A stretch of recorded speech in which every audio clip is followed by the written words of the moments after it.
एवं पाठ्य प्रस्तुतिकरण, आंकड़ों का प्रस्तुतिकरण, पाठ्य एवं सारणीयन प्रस्तुतिकरण, पाठ्य एवं सारणीयन प्रस्तुति। पाठ्य प्रस्तुतिकरण का मतलब होता है कि जब हम आंकड़ों को शब्दों और अंकों में एक साथ क्या करते हैं, प्रस्तुत करते हैं, शब्दों और अंकों में प्रस्तुत करते हैं। ठीक है, जैसे न्यूज़पेपर पढ़ते हैं, न्यूज़पेपर में भाई एक घटना आई, घटना क्या आई भाई, यहाँ पर एक्सीडेंट हुआ, उस एक्सीडेंट में इतने लोग मारे गए, इतने लोग क्या हुए, घायल हुए। तो ये पाठ्य प्रस्तुतिकरण है। ये क्या है?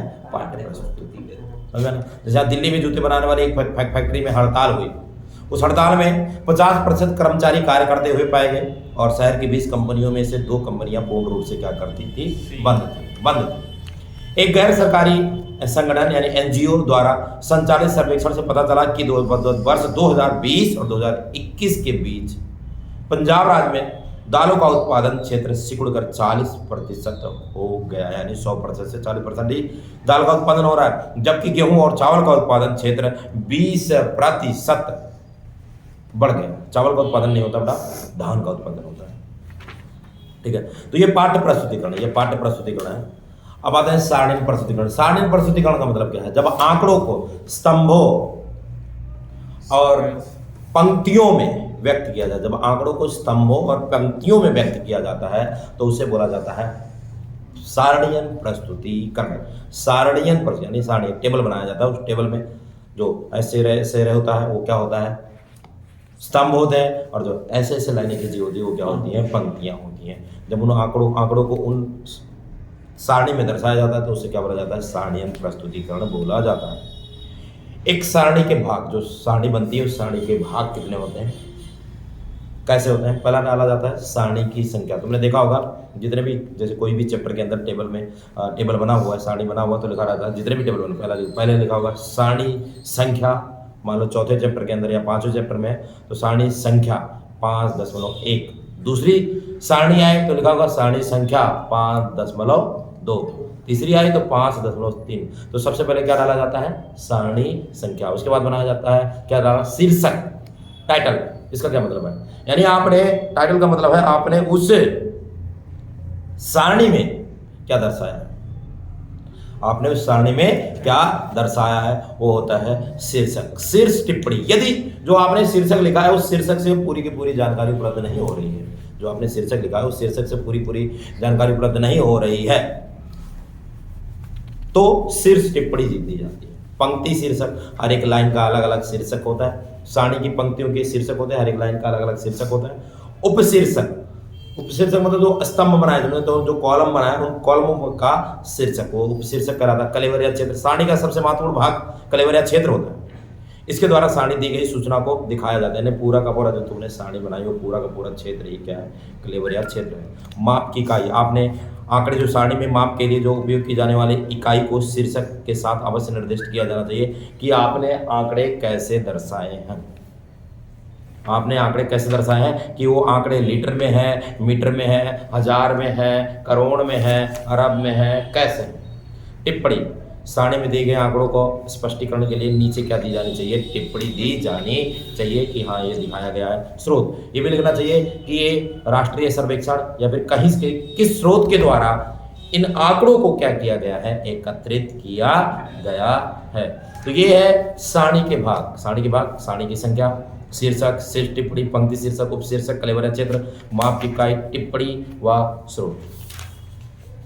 अब आता है सारणी की रचना के संबंध में सुझाव, यानी अगर आप एक सारणी को क्या कर रहे हैं, बना रहे हैं, तो सारणी को बनाते टाइम क्या क्या सावधानियां बरतनी चाहिए या सारणी की विशेषताएं क्या है। पहला है अनुकूल शीर्षक। शीर्षक ऐसा होना चाहिए, पहला पॉइंट है अनुकूल शीर्षक। एक ऐसा शीर्षक होना चाहिए जिसे पढ़ते ही समझ में आ जाए, हाँ भाई टेबल में ये दर्शाया गया है। तुलना, कंपेरिजन, सारणी बनाते समय या ध्यान रखना चाहिए कि जिन 2 कॉलमों को, स्तंभों को आपस में तुलना करना है उनको पास पास में होना चाहिए। जिन 2 लाइनों को आपस में तुलना करना है वो दोनों लाइन आपस में पास पास में होनी चाहिए। विशेष महत्व, यदि किसी सारणी में किसी आंकड़े को विशेष महत्व देना है तो वह सारणी में, टेबल में सबसे बाईं तरफ होना चाहिए, अर्थात सबसे पहले वाली स्तंभ में या लाइन में होना चाहिए। आदर्श आकार, सारणी का आकार आदर्श होना चाहिए, ना ही ज्यादा बड़ा होना चाहिए और ना ही ज्यादा छोटा।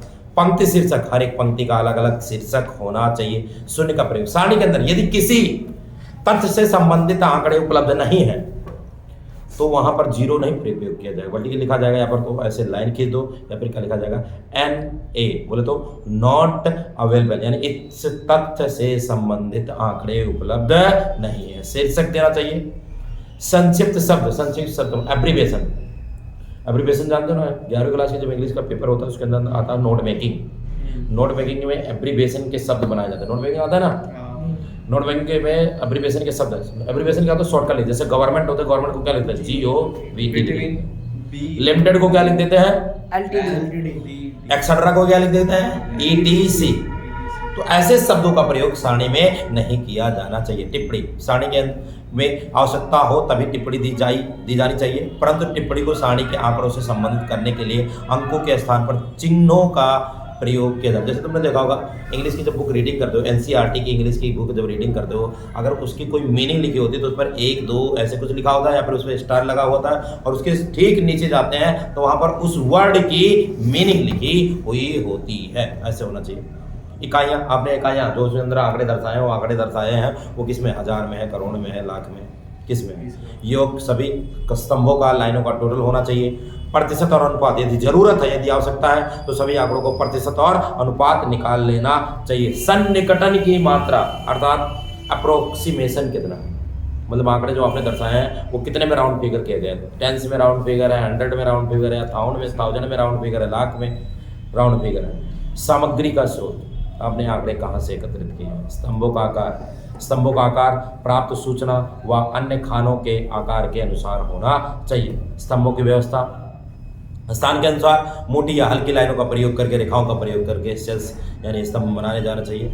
सरल, मितव्ययी और सुंदर आंकड़े जो होने चाहिए, जो आपने सारणी क्या की बनाई है वो देखने में सरल होने चाहिए, मितव्ययी होना चाहिए, कम खर्चा होना चाहिए, देखने में अति सुंदर होने चाहिए।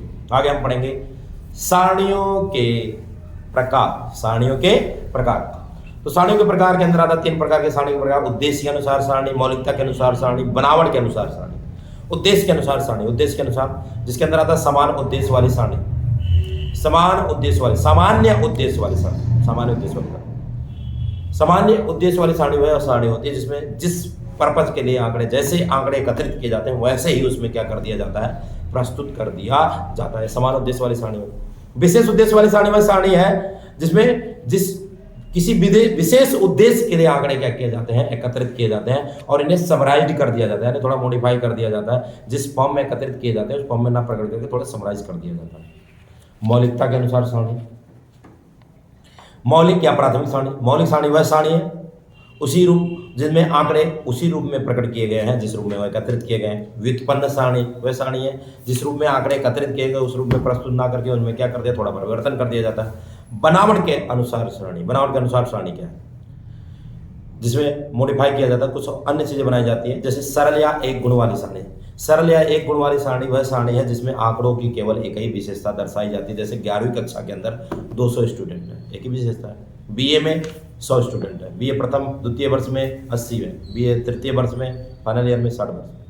जटिल सारणी जिसके अंदर आता है द्विगुण वाली सारणी, द्विगुणी सारणी, जिसमें आंकड़ों की 2 विशेषता दर्शाई जाएगी।